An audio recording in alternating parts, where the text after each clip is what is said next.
Welcome to the Grief Bully Podcast. I am your host, J.Nicole. Thank you for joining our weekly discussion around grief, mental health, and your overall personal wellness. The Grief Bully Podcast will serve as a vehicle to help you navigate life's journey. Be sure to subscribe, review, and share the podcast with anyone in your life that you think it will help. Let's bully grief together.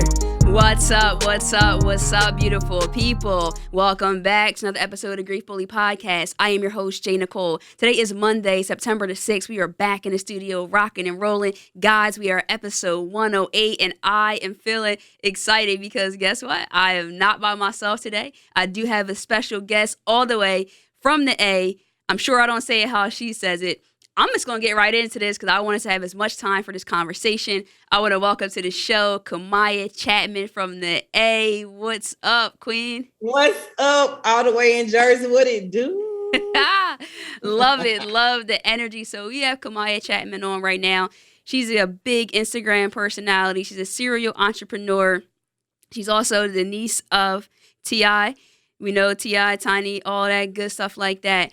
And I connected with her because basically the algorithm on TikTok. One day I'm just scrolling and then I saw it and I'm like, wow, that's somebody talking about grief. So anytime I see someone expressing their grief, especially someone of color and then a woman at that, I'm like, oh, that's dope. So I clicked on it and then I'm like, man, her mom looks familiar. And it's so funny because I'm like, man, her mom looks really familiar. And then I'm like, let me see. And I'm like, oh, of course, her mom, Precious Harris, the late Precious Harris, and I loved your mom watching her on the show as well. So just wanted to say that and thank you for sharing her with the world, essentially.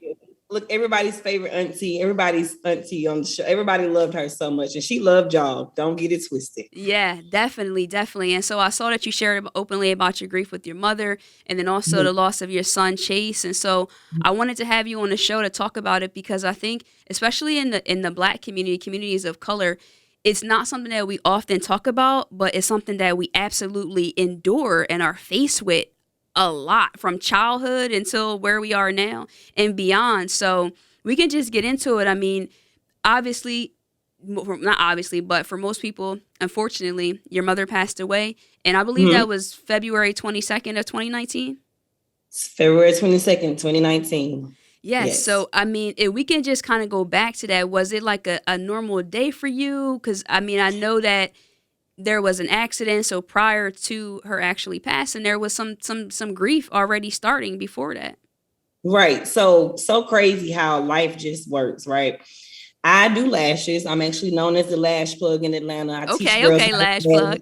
I've been an entrepreneur 3 years and I'm excited about that. But in Atlanta, I'm the lash plug. So I was having a lash class in Miami because I went to college in Miami. I went to Florida Memorial University. Shouts out to y'all. So I was having a lash class. It was going to be Valentine's Day weekend. So my mom was like, well, you're going to be gone for Valentine's Day. You need to take me out to dinner. So I took her out February the 11th of 2019. Went to dinner. She dropped me off. Well, on the way home, which is so crazy. And this might give y'all some chills, but it's okay. Just get a jacket. I'm here for it. So, literally, she was dropping me off and she looked at me. Random, we were talking about just random stuff. She looked at me and said, like I said, chills. She looked at me and said, you know, I love you. And I'm like, I love you too, girl. Because we talked to each other like, you know, best friends. And I was like, I love you too. And she was like, no, I really love you. And I was like, I love you too. And she was like, when you have your surgery for your fibroids, because that's the surgery that I had, I was supposed to have 2019. And I had a myomectomy, another thing that Black women don't talk about, fibroids, but that's a whole nother story. So she said, you know, when you have your surgery, you're going to have twins and I'm not going to be here to play with them. So I was like, girl, don't play with me because you're going to always be here. She was like, I'm just letting you know. And then she told me about my ex-boyfriend. She told me to let him go. Shout out to mom, because if he's an ex, then she was right. You know, mama gonna tell you. Right. So she just told me a lot of stuff that was really random, and we had we pulled up to my apartments and sat in the car for like 15 minutes, just a random, transparent conversation. So when I got out the car, she just had a look on her face, and I can actually see it now. And it was just kind of, it wasn't like a scary look. It wasn't an eerie or anything. It was just kind of weird. So I got out and I think nothing of it. Next morning, we talked on the phone like always. I had clients that day. I had like 5-6 clients. So she was like, what you doing? I was like, you know, I'm going to go to Miami. I'm trying to get all my clients out the way. So she was like, well, I'm about to take Kyrie, which is my niece. I'm about to take her to the mall. She got to do something for school tomorrow. I think it's like homecoming week. So I'm like, okay, cool. Well, y'all be safe. So doing my clients, she always would call me while my clients would be there talking to them, just making jokes and stuff. So she called me, but she sounded really like in a stressful kind of like manner. So I'm like, what's going on with you? So she was like, we just got a flat tire. So I was like, well, where y'all at? I'm doing a client, but I can't leave right now, but I can send my ex. So she was like, no, we're going to be okay. 30 minutes later, she called back and I thought she pocket down me because all I hear is like wind and her like screaming. So then she hung up. So I'm like, what's going on? So I'm like telling my client, wait 1 minute. So I call her back. So she like, what is it? And I'm like, you call me. So she was like, well, I love you. I love you. So I'm like, okay, girl, but don't pocket down me. Don't be trying to get at it because you called me. Phone rung literally 15 minutes later, and my niece was like, Auntie, Nana Precious just hit a pole and she passed out. So I'm like, what? Man. Literally. So I'm like, what are you talking about, Kyrie? So finished my client. What's so crazy? One of the police officers that responded to the scene was one of my good friends. So she personally called me and was like, Kamaya, get down to the scene right now. Your mom had an accident. So I'm like, I just talked to her. So I get to the accident. Her side of the car was smushed in. My niece was in the car with her as well. My niece's side is like nothing's wrong with it. Brand new side, nothing, nothing's going on. And, she was unconscious. They was able to revive her. The only reason why they took her to the hospital was because, they were able to get a pulse. So we got to the hospital. Me and my ex followed the ambulance and literally got in the room. And I just saw her and I knew like she was gone. And it was crazy because my mom had asthma really bad.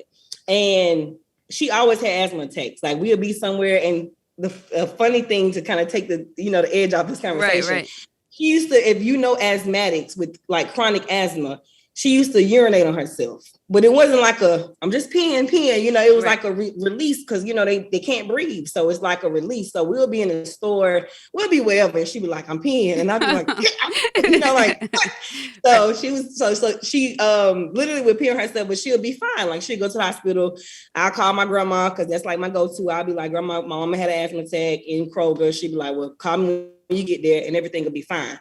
But when I got to the hospital this particular night, I just knew it was it. And I literally like wiped, she had one tear come from her eye. I took a paper towel, wiped it, and that was the only like movement she had. So I literally just called all her friends. We are Deltas, of course. And so I called all her line sisters. I called all her best friends from college. I called her boyfriend at the time. Called my brother, and I was just like, y'all might want to come to Atlanta. But God worked it out because she didn't die on the scene. And it could have been an impact where she died. But we had like 8 days with her. Everybody came to the hospital. That was a movie because people found out she was there. So people was lying about who they were. It was a big old, No, and I really was laughing because I know you probably never heard of Grady Memorial Hospital in Atlanta. No. But Grady is one of the hospitals. And you probably have one where you live. But Grady's one of them hospitals, like a city hospital. It's nasty. All the bums be there. But I tell people before COVID was something, I literally passed out on the floor and my mouth hit the floor of Grady. So I know I had COVID a long time ago. But yeah, so that's the night, that it happened. But like I said, we were able to get everybody together. A lot of relationships were mended during that time. A lot of, it was just it was a spiritual like thing. I don't know. No, thank you for sharing that. And I think the thing that I hear the most right there too is that even in one of your most devastating moments, you're still able to talk about like God's goodness in that. And so I think that sometimes we don't really see that until like after, but it seems to me that like as that was happening, you're like, wow, thank you God that she was able to get to a hospital and that wasn't just on impact and then we didn't see her again until the funeral services and things like that. I think in our community too, when we deal with losses like this, especially you talking about the loss of a parent, unexpected. Like I've seen on social media, like that was your girl, your girl. Let's say is, yeah. and it's just a different transition of that. And so for you to still hold on to your faith, was that difficult to do? Because it seems like now, again, it's been a few years, but that you were still able to hold on to that. I love that, and I want to talk more about it. So honestly, I didn't grow up in the church. My grandma was one of those people where she went to church every Sunday to talk about people. But, you know, she's Southern. You know, we go to church or whatever. I didn't have to go to church on Sunday, or I couldn't go outside. My mama wasn't like that, but I did go to church. But I would never say I was like a church girl. However, I've always believed in God. I've never, you know, and I'm just being transparent because that's how I am. I'm not the one to know scriptures off back. When the preacher says scriptures, I'm not the one to say it with them. You know, I know what I know, and I have a relationship with God. So to answer your question, during that time, I was starting to lose the faith because I was like, God, my mama taught me how to live life, but she never taught me how to live without her. Like, what? I can't do this. And I used to always joke with my mom because my mom she was very spiritual. So she talked about death. You know, she was like, I know I got a mansion in the sky. I know when my head get cold, you and your brother gonna be by yourself. And she used to always say that. But of course, you don't think your parent is gonna ever pass. And I used to tell her, girl, I ain't gonna be at your funeral because my casket is gonna be right there. So I just was, you know, I wouldn't really necessarily say I lost my faith, but I was just like, God, I can't do this. Like, I ain't gonna be able to do this. How am I gonna do this? Like, what are you talking about? My mama dying. Like, no. When the doctors literally came in and said, like, there's nothing else we could do, in that moment, I was just like, it was two things. Because my niece at the time was 13. And all my family was there. I'm literally visualizing it now, but all my family was there. My uncle, my auntie, my grandma, my brother, my sister from Florida on my daddy's side. She came up and we all was just in there, and the doctors literally like, you know, it's nothing else we could do. And I remember my niece just like passing out kind of. And I just looked at her like I was passing out on my side, but I looked at her and I'm like, I got this. I got you. So I got to do this. Like, it's this time. And she passing the crown, like, you know, so I would say my faith was tested a lot. Yeah, I love that because, I mean, I think that's the thing is, and this is why we got to have these conversations. And I hope that when people see two strong black women having this conversation, it shows people that it's not that we're going to live a life without devastation and grief and sorrow, but we can re-anchor our faith and we can kind of pivot. And I know I saw somewhere on social media that you were posting that it doesn't necessarily get easier. We just can learn to manage it better. And I think that's what we're doing and showing that because it's hard. So I lost my father. We unfortunately were going through hell at the same time. So my father passed away February 14th, 2019. So it was like around the same time that we're going through that, and I think it's beautiful that now, fast forward a few years later, we're able to look at us. You did see us, right, grieving and growing and all that stuff like that, and it's really important. Do you feel that you found enough support from other people? Because I think sometimes we lack that because we don't have that conversation. So a lot of us aren't really that familiar with grief and navigating it. So how do we really show up for other people? My support system, I can honestly say, was amazing. My support system is still amazing. The same people that were there then are there now. And I know with God, I was going to be able to get through it, but they helped a lot. They took a lot of ease off of me. You know, the biggest thing when someone passes away, especially a parent, but just, you know, grandparent, whoever, when you lose somebody, when the person dies, it's like in the Black community, you might laugh, but I'm being serious. It's like a protocol. Okay, boom. Word and got around that they died. Family, people coming over the house, they bringing chicken, they bringing potato salad, they down in the South. I don't know about up there, but they bringing, they're just there. So they're there for about a week, and then you plan a funeral, they still there because they nosy as hell. They want to see what the person, and I'm just being honest. Listen, talk about it, nosy, right? They want to know, you know, who got the body. They want to know, you know, just different little stuff. So the crazy thing is, life doesn't begin when you lose somebody until you actually leave that grave site. That's when it gets real because people around you the whole time you planning and you partying, you drinking. I started drinking so much, like that's a whole nother story. But you know, you finding ways to cope and people just around you. But when my mom, this is the truth now. I'm transparent. When we buried my mom, we had her funeral that Saturday. Sunday, we buried her on March the 2nd. Chayce's birthday is March the 3rd.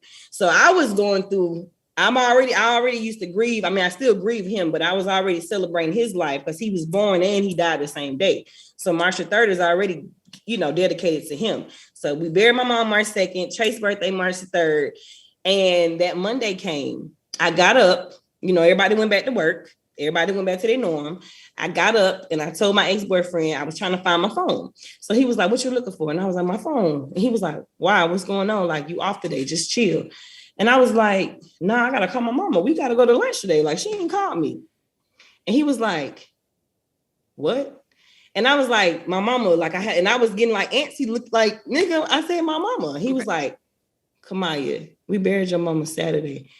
That broke my heart to the core. Like, I went crazy. I was throwing stuff. I even hit his ass. I was just like, what? Like, everybody went back to work and everybody went back to like their regular scheduled program, but she was my regular scheduled program. You know what I'm saying? Yeah. So all in all, my support system, they still show up. You still have, you have people that's going to come around and they're going to come around. They're going to die off. Mm-hmm. Luckily, her friends still check on me. Her line sisters still check on me. When it come down to the sorority, not saying not sure if you're in one, but people ask me a lot why I chose Delta, because we are really our sisterhood. And if I never knew that, from the way I called my line sisters the night that she, passed, they flew up here. Everybody in Miami.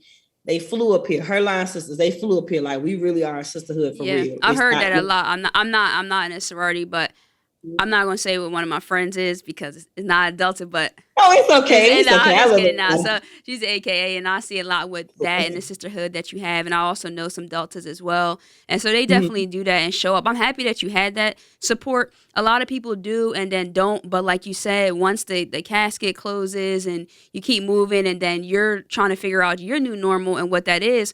Sometimes, right. If I'm being honest, a little anger can come up, or like, not say like envy, but like, dang, like, you just going to work, you living, you doing that. Yeah. And then my life though is different now. It changed, and I'm trying to figure it out. And so I think what you said too about when your mom was passing and you saw your niece and then you felt yourself, and then feeling angry once you heard your ex-boyfriend, new boo, ex-boyfriend say that you buried your mother a couple of days ago. I always say that I miss a part of me that died, and I say this too, that part of me is still stuck on the front row seat of that funeral. And that's probably one of the realest things I ever said, because there's many days where I'm still thinking like, wow, like, did that really happen? Like, I know it happened, but and so with that part, I'm like that. I'm definitely like that. I always, first of all, can I be myself? I was smoking weed back then. I haven't smoked the blunt in 2 years. Okay. 2 years and 6 months. Okay. But I was smoking back then. I was high as a kite. I was drunk as a fool.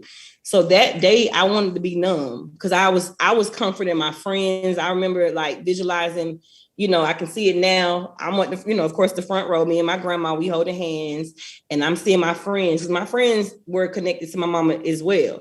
So I'm seeing them pass by the casket, everybody crying. I'm not laughing, but I'm smiling. They like, come on, you not good. And I'm smiling. I'm making sure they straight.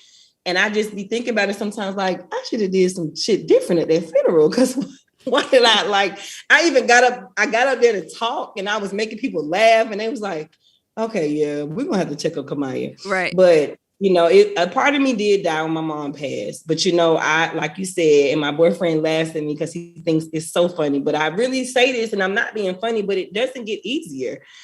What's so crazy? She died in 2019. And I started traveling. I was going to Hawaii. I'm in Miami 3-4 times.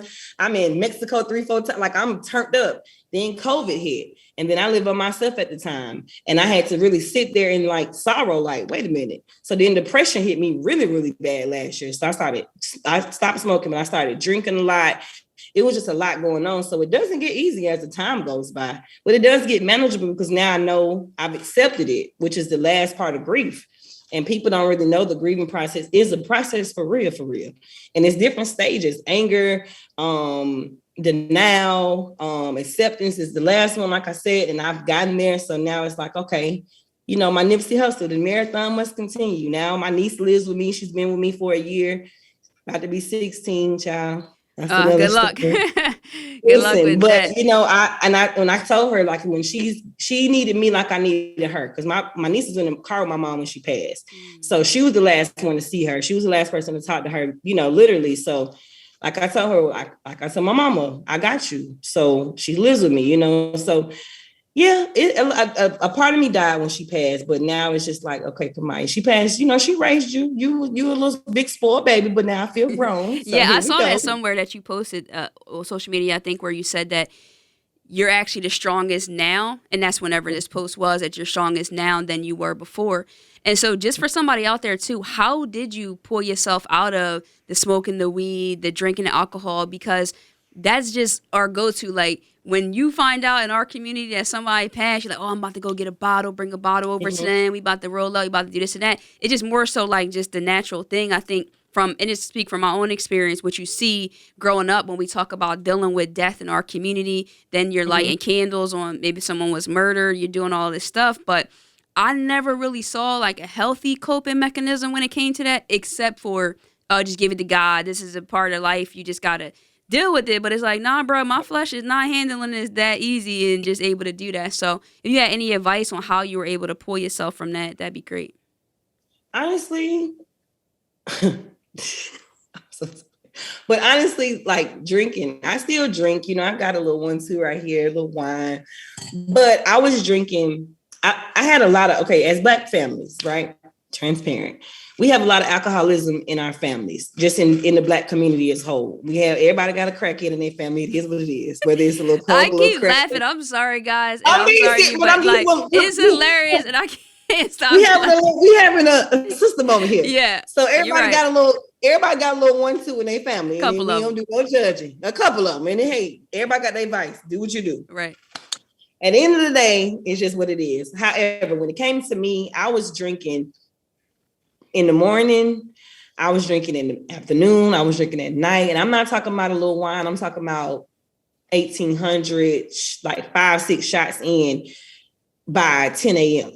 And this is my first time ever saying this. And it's so crazy because I just told the guy who be doing like my videos and stuff that I wanted to do a video about it. Because people feel like when you're related to celebrities, you don't have a real life. And I'm like, no, they ain't got nothing to do with me. And Tip, you know, he's a real one and all that, but this is my real life. So I like to be transparent because a lot of people also ask me, why you be so transparent about your life? You're in it because this is real. Like this is what's going on. Thank you for your transparency. And I like to be transparent because I want to help other people. I want to be the woman that I needed when I was a kid. You know what I'm saying? So, like I said, Patron, like I was just drunk and sleeping the day away. Still waking up to the fact that my mama's not here, Kamaya. So you're just drinking to ease the pain, but it's actually hindering you from getting better. So I started journaling. I started to write poetry again. I started to teach my lash classes again. I started doing stuff and really listening to our people that we've lost. Like my mama still talks to me and it's weird. And I don't know, like going in the mirror seancing or something, nothing like that. But I still hear her like, come on, get your ass up. No, I hear you. Get this money. Okay. It's still out here. Like I'm fine. You know, I'm okay. It's all right. You got this. Just do that. So one day I literally just was like, you know what? I had a whole bunch of liquor in my house and I just went to the sink and just poured it out. And I was just like, I'm not doing this. Now, don't get me wrong. I love a cocktail, but it's not as bad as it used to be. Yeah, I think it's a difference. Yeah. And you know what? I'm tripping. I ain't even telling the whole truth. What really scared my ass, I was driving one day on one of the busiest highways in Atlanta and I almost passed out. Wow. I literally was like telling people to move out the way so I can get off the exit. And I had a stroke. I had like a mini stroke. I thought I had an anxiety attack. When I got to the doctor said that I was drinking so much that it was doing something. It wasn't too bad to like, I don't know how to say the word, but like the liver and all of that, but it was bad. So they started like sending people in, like the doctors. They started sending like an alcohol specialist from the hospital that I didn't even know people had. And they were like, you know, you're really young. You already have a thyroid problem. And at the end of the day, you need to lay off on drinking because something was low or something. I don't really know the doctoral terms, but something was low. And that scared me. That scared the shit out of me, actually. So I stayed in the hospital for like 3 days and that really scared me. And I said, you know what, Kamaya, the drinking got to stop because you're not doing nothing but making it worse. You be drunk and, you know, you partying and stuff, but you still going through it, baby. It's okay. Like, yeah. For sure. I mean, you sharing that is going to help so many people you don't even understand because the part that you said there is that, yeah, you're drinking and all that. But when you wake up, your mom's still not here. When that person Right. that's watching this, when you wake up, when you done the drinking, I said before, like, you can't get lit enough. Like, nothing can allow you to escape it. So what you did was you made a choice. You're like, yo, I've got to do this. This is what I'm going to have to do. And we can all have our drink and do all that and just keep it Right. moving too. Because I'm going to be sober 13 years because I would have been one of those aunties that if I would have kept going at Thanksgiving where Right. you like, what she got in her purse? So, actually not her purse because I don't have this You don't card. hear it first. Your white purse. Your white yeah, purse. yeah, exactly. What you got in your purse?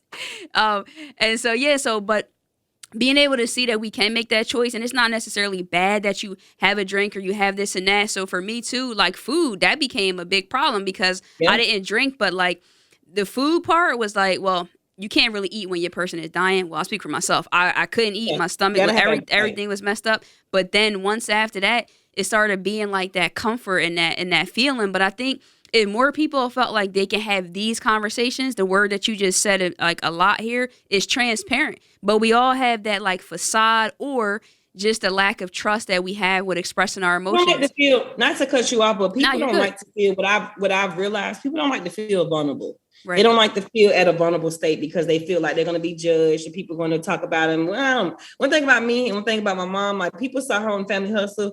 You saw her on Family Hustle. People saw that side of her taking care of the kids. And, they call her at an older stage, but my mama was not, she was a thug. Okay. Okay. Like she used to tell us up front, like, listen, when it comes to these, like, tell me when it comes to these men, you don't be just talking to anybody just because they look good.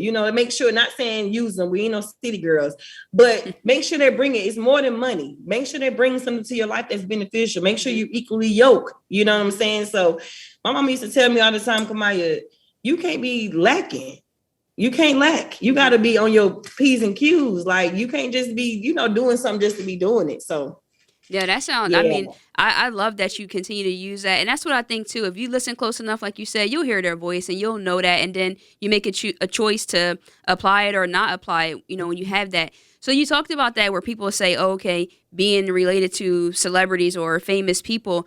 Do you feel like that made it harder for you to kind of deal and grieve privately? Because I can only imagine that. I mean, for me, when your mother passed away, it was everywhere. And so it's like, even if you maybe didn't see the Family Hustle, which most people did, or you may have just saw it on T.I.'s page or whatever, and she had her own fan base, her own people, and then you as well. Instagram so much. I mean, she had her own Instagram, you have yours and all that. So was that a lot more difficult, or were you able to kind of shut it off?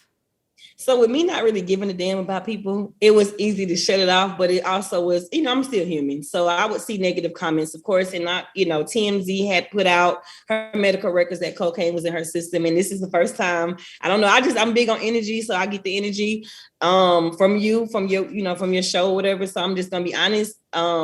When I saw that, like I said, not confirming, not unconfirming nothing, but people have their vices. It is what it is. And people got to understand that people deal with real life situations. So when I saw that, my grandma, she's 80, she might be 86. Okay. This is my mom's mom. Mm-hmm. So she doesn't understand this is my daughter. This is Tip's sister who's on his show and people know her now. We might go to the grocery store and people might hear Precious' name or they might see her and recognize her, want to take a picture. She didn't understand that.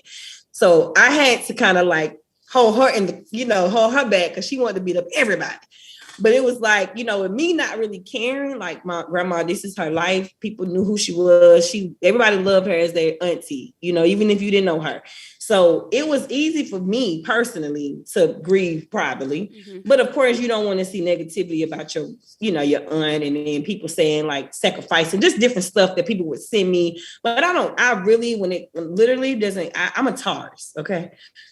I don't care about what people think about me. Mm-hmm. I'm going to do whatever I want to do. I'm very stubborn. So when it come down to it, to answer your question, yes, it was easy for me personally to shut out the media and stuff and just focus on grieving. But then again, I'm still human. So 50% of me was still like, okay, now y'all milking it. Right, exactly. I will beat your ass. I went on live one day like, do y'all know I will beat your ass? I will fight. I don't care about that. Right. I know. And that's the thing too, because I think about how I have had to deal with the losses in my life, and I've been able to just go home or turn my phone off, and no one's saying like, oh, whatever, your dad this or your grandma that. Like, nobody's saying all that. And I think that that's where sometimes people say, why do we care about celebrities' lives? Like, we don't know them in real life. We never met them. And sometimes I really actually feel a deeper extension of empathy, because I feel like that would be insane if I couldn't just go to the store, and then if somebody in my life passed away, it's all over before you even get a chance to tell other family members and people like that, or process it yourself. There's headlines and mistype stuff and all of these things, and then people continuing to bring it up. It makes me feel like, man, from a person who cares about grief as the grief bully, like that sucks in my opinion. But I'm glad you are more of a tourist, transparent, like, I'll beat y'all up. You know what? I literally believe that whatever you give out, you get back in. And my mom gave out positivity. I give out positivity. I don't meet no strangers. I go to people be talking to me when I go in the store, and I be like, my boyfriend, he's never talked to somebody, I guess, that related to a celebrity, even though he is a celebrity. He has a celebrity in his family too. I'm not gonna say who, but he has one in his family too. That's why I like him a lot, because he, people be trying to talk to you just because they know who he is, and I don't got nothing. Don't try to talk to me. But literally, I go out and I talk to people all the time, and I get positive stuff back. I don't get negativity to my DMs. People don't be sending me no threatening. I feel comfortable, and I use my platform, or I'm using my platform to help other people. Like I posted yesterday on my story, like, if you've been following me more than a year, you my Instagram sister or something. People DM me like, yeah, I really feel like you my sister. And I'm like, what's up, sister? Or what's up, cousin?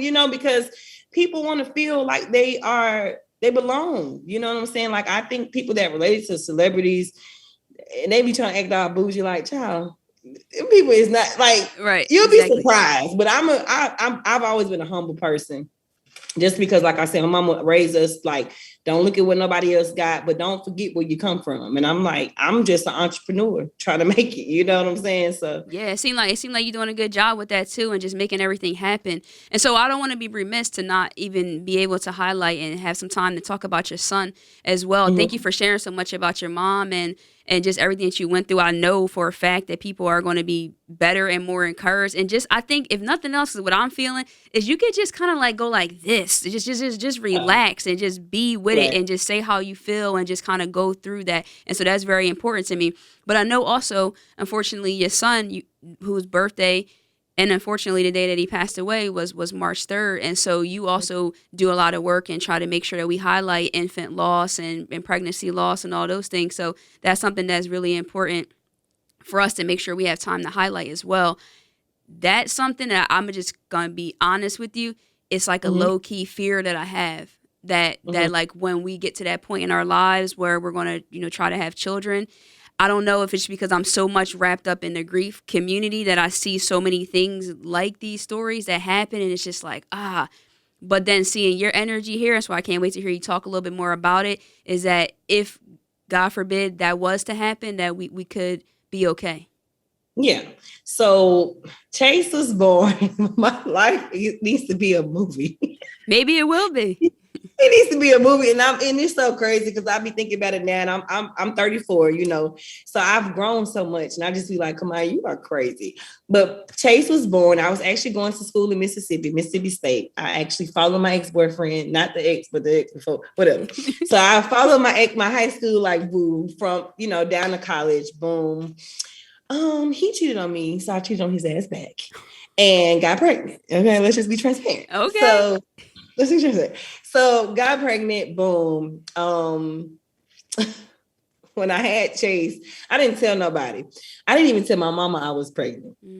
As close as we are. So I was in school 4 hours away. I would come home every weekend. Now, parents be knowing. Mamas, I don't know what the hell it is. Like, they be knowing. They do. So much. So literally stopped coming home. I was 6 months when I had Chayce. I was going to the doctor and everything, but I just never told nobody except my best friend. Please shout out to her. I love her so much. But my best friend, she knew, and like a couple of more of my friends from campus or whatever. So Ended up going to class one day. Everybody went to a Sigma party, and I ended up going home because I wasn't feeling well. My best friend's little brother was there. It's not funny, but it's now I'm just reacting the whole situation. My best friend's little brother was at my apartment washing clothes, and I remember going to the bathroom, and I was like, Sydney, a baby in the toilet. He was like, what? And he was like, Kamaya, what the hell are you talking about? And I was like, I just had the baby. He was like, the baby, because of course nobody knew. Nobody knew. Oh man. I go to the hospital, the placenta thing, the sac, I guess what it's called, it came out. So literally a baby can't survive in the stomach without the sac. So the sac it comes out in the toilet. Of course, he's confused. He's doing his work, but he's washing clothes. Of course, the girl is talking about she's pregnant. I'm bleeding. It's a lot going on. So he can't drive because he's a freshman and he don't have a car. So he don't got no light, whatever. So I called one of my friends from the party. I called my best friend at the party. So you hear to the window, to the wall. Her baby's in the toilet. I'm like, hey man, leave that damn party. The baby is on the way. So she's like, what is going on? Oh my. So she leaves the party. She gets my friend to bring her home. I meet them at the hospital. The doctor comes in there and says he had to have an emergency C-section. So I'm like, I hear what you're saying, Dr. Dookie Howser, but what's the percentage of this baby living? That's what I want to know. So he was like 50% chance. So I'm like, Lord, I'm about to die. My mama don't know I'm pregnant, Lord Jesus. So ended up having Chayce. He was 1 pound, like 6 ounces. He was a palm, big as my hand. And I remember the doctor coming in there and saying that he survived. So I literally was laying there like, well, I'm not. I'm about to die. So I'm like laughing. I think it's a nervous situation in those things. So I'm like, what? So my best friend was like, she crying. She's like, Lord, Miss Precious finna kill us both. Oh. So literally the doctor came back in. The nurse came back in like 4 hours later and said he passed. And before I even had him, the doctor said it's 50% chance he can live, 50% chance he could die. But I want to ask you a question. And this is the realest, most difficult question besides my mom that I ever had to answer in my life. He said, is your life more important or Chayce's? Because we could keep you or we can let him go. And I literally said to him, don't laugh when I say this.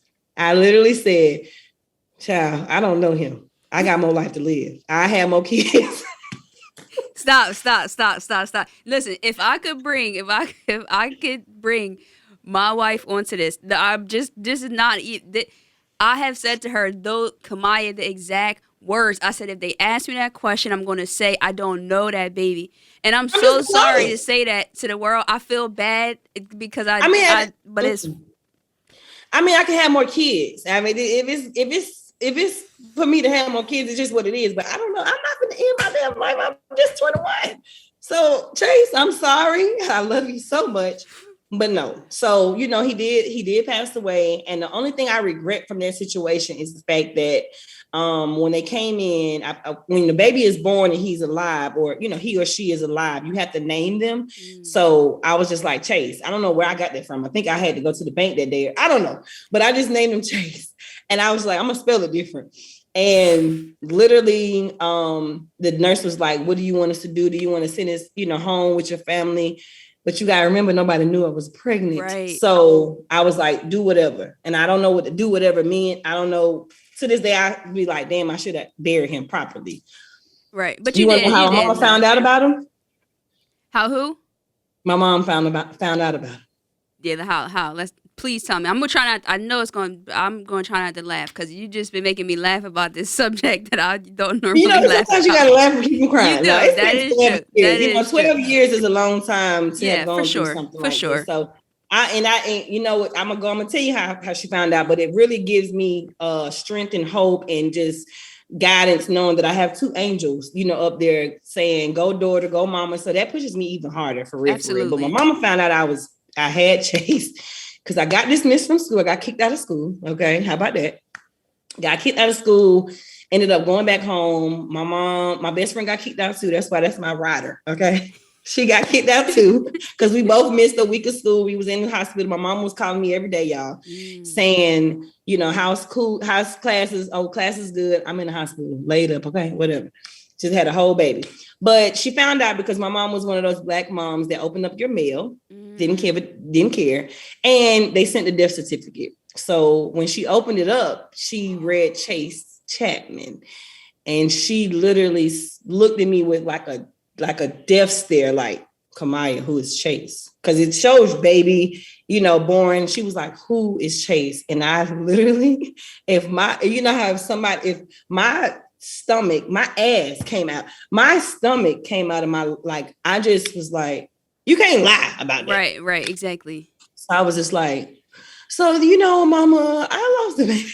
And she, she was so mad, and she was more hurt than anything, because it was like, we close, like we talked every day, like, why you didn't tell me? But I was embarrassed because, for one, me and the father, we weren't like that. It wasn't like a relationship. He was just somebody from college that I was getting revenge. You know what I'm saying? So it wasn't that type of intimacy. The baby was being brought in. So a lot of women ask me, how did I get over it? Not get over it, but how do I cope with that? I literally tell them all the time, at the end of the day, I don't think God brings babies into mess. And that situation wasn't right for me. I found out he had other girls pregnant. It was just a lot going on. I come from a family-oriented, family. So God knew. No, that makes sense. Listen, you have shared so much, and I'm telling you, this definitely, I can say, is the interview that I've, not even say interview, conversation that I've laughed the most. And this is this is the epitome of what I want the Grief Bully podcast to be, is that we can have these conversations about what society and taboo. And yeah, listen, it's dark, it's heavy, it is tough sometimes. But there are moments where you can just share and build and laugh and get through it, because at the end of the day, we can't escape it. So we're going to just sit and always make it like grief is just tears and we're just so super sad all the time. I talk about, listen, that's the other thing. You're talking about sharing parts of your mom in story. My dad was like, you talk about a person that was maybe one of those crackheads in your family. I'm just gonna say honest. Like, he got clean eventually, but definitely drunk and just crazy. And so I tell stories and laugh about it because that's who he was. That's my man's. Like, I loved him. Like, I'm not gonna sit here and just be like, oh man, my dad was this wonderful guy that I just wish was always here to do all these wonderful dad things. It's like, no, I wish he was here to write me a letter, cursing me out, exclamation points, capital letters, and leaving them on my car and stuff like that. My mom used to do that too. I'm like, mama, come on, you write me a letter, bro. We in the same house. We in the same house. Like, come on now. Like, you just talk, right, exactly. You're just being crazy. So I love to have had this conversation. As we start to wrap it up, I think I do want to ask you this question. I did send this message to you on TikTok, but I wanted to ask this question here because I do to all my guests. If you had to choose a color for your grief, what would it be and why? Oh, you were the one who asked me that. Yeah. I didn't know. I replied, but I was like, oh, that's the question I've never been asked before. I'm like, oh my God. So the color that I chose was purple, but purple represents, what represents? Royalty, and it was something else. Hold on. Yeah, I can't stop laughing with. Hold on. When people, and I know it represents, because this is when I had my purple dread, my purple faux. Yes, you did. Yes, you did. Purple color meaning. Google. How about that? No, the color purple is associated with royalty, luxury, power, and ambition, and those would be some attributes of myself that I like. Love it. And I think it's important because it's just a different way for us to see how everybody's grief comes together, and it's just different perspectives on it. But at the end of the day, we're all people who were hurt and are making a choice to move through it. And if you haven't gotten to that point in your life where you can make that choice, hopefully, again, seeing these conversations can help you move there. One last thing, if you had to offer something to someone, I'm going to specifically make it to someone who has lost their mother, perhaps at a young age. I run into a lot of that. Actually, a friend of mine just lost her mother recently. She's in her early 30s as well. And so if we could just give them that person that advice, if they're in that moment of not feeling like they can, what would we say to them? I would say to make sure you guys download and purchase my grief journal that I have coming out. No. Okay. No, listen, let's plug it. I have a grief journal coming out. And the reason why I chose the grief journal, like I told you, one of the things that I started doing once I lost my mom, when I was in my deep, dark space of depression, I started journaling. And it was really journaling like my feelings that day, but I'm working on a grief journal now to help others get through grief and just, heal themselves I'm healing myself while I'm healing others as well. But my advice to anyone who have lost their mom, or, specifically a female, Just really, grief is so different. I can't really, like, when people reach out to me via social media, the advice I always give them is just, think about the good times. I know it's easier said than done, but everybody just experiences grief differently. Like me and my brother, we are going through the grief process differently. He goes to the cemetery every Saturday and kicks it out there. He smokes his weed and, he does what he does. But me, I only go on special occasions because I know that that's not her body. That's just her body there. I don't go there, say I'm kicking it with a woman. You know what I'm saying? I go there because I know that she's in me. I look in the mirror. I look just like her. I sound like her, so I talk to her in general. I talk the pictures. I look at videos, and she hated when I recorded her, which was crazy because you wouldn't think that. I wouldn't think that, not with her being on TV. She's like, why are you always recording me? Why are you always recording me? But I'm so happy that I have social, we had social media, we had videos, we had pictures. So if anybody's going through the grieving process, just, you're not by yourself. Reach out to people. Therapy, Black people, is okay. Therapy, Black people, okay. Okay, Black people. We can go to therapy. You're not crazy. And I hate that as a Black community, we're told that, what you're going to see somebody for, you crazy. You know what I'm saying? I hate that.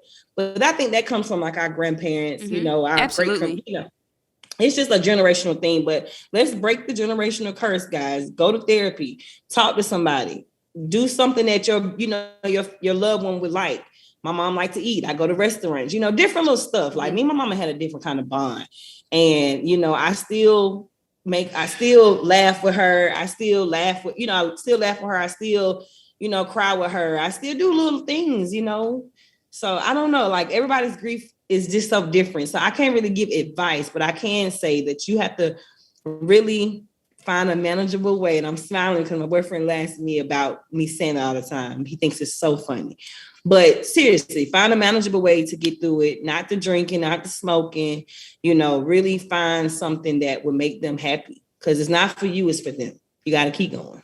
I love that. And so before we get out of here, I definitely make sure that I bounce into the Love and Memory segment. It's a part of my show that's very important to me to make sure that we highlight our loved ones and our angels that have gone on, but they're still with us in this way as well. So this week, with having Kamaya Chapman on the show, our Love and Memory segment is going to go out to her late, beautiful, amazing, bigger-than-life personality mother, the late Precious Harris. So we're going to say in love and memory to your mother, Precious Harris. Sending you and your family tons of love, and also to your son, Chayce, spelled Chayce, not like the bank. I had to throw a little extra because it was from his name after the bank, so I had to throw a little, you know what I'm saying? Yeah. Exactly. That's why I wanted to throw that in there. Listen, Kamaya, it has been an amazing episode. Thank you for taking the time out your schedule to sit down with the Grief Bully and chat it up. You're always welcome.